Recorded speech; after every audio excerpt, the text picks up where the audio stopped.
সম্পূর্ণ পেন দিয়ে কিভাবে চুল আঁকবে সেটাই আজকে এই ভিডিওর মাধ্যমে দেখাবো। পেন দিয়ে গোটা চুলগুলো আগে কিন্তু দেখো একটু ডার্ক করে নিচ্ছি।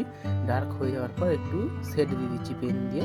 এরপর পেনের উপর দিয়ে একটু এইচবি পেন্সিল ব্যবহার করে আমি আর একটু শেড দিয়ে দিচ্ছি। শেডটা দিয়ে দেওয়ার পর দেখো একটু বেশি ডার্ক লাগছে। এরপর ডার্কটা হয়ে যাওয়ার পর এখানে একটু কালার অ্যাড করবার জন্য আমি ডমসের কালার পেন্সিল নিয়েছি। এখানে আকাশি রঙটা একটু লো প্রেসারে দিয়ে দিচ্ছি যাতে একটু রিয়েলিস্টিক ফিল আসে। এরপর দেখো আবার এই সাইডের পূর্ণ চুলটাই কিন্তু এই প্রসেসেই হবে। এরপর পেন দিয়ে সেট দিচ্ছি, দেখো খুব লো প্রেসারে সেট দিচ্ছি, ভালো করে দেখতে থাকো।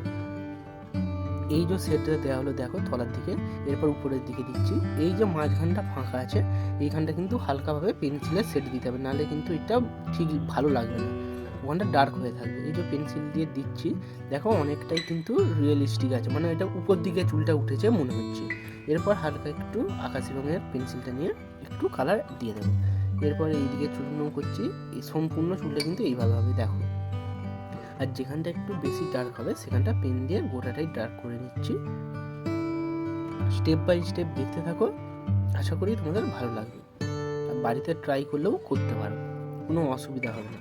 এই যে গোটাটা ডার্ক করে নিচ্ছি, যেখানে যেখানে ডার্ক হবার খুব সাবধানে, যেখানে যেখানে ডার্ক হবে সেখানে সেখানে ডার্ক করতে হবে।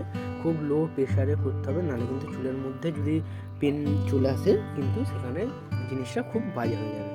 আমি গোড়াটা ডার্ক করে নিচ্ছি, ফুল প্রসেস দেখতে থাকো, স্টেপ বাই স্টেপ আমি দেখিয়ে দেবো। ভিডিওটা ভালো লাগলে কমেন্ট করো, শেয়ার করো, চ্যানেলটাকে সাবস্ক্রাইব করো। সম্পূর্ণ ভিডিও খুব তাড়াতাড়ি আসছে।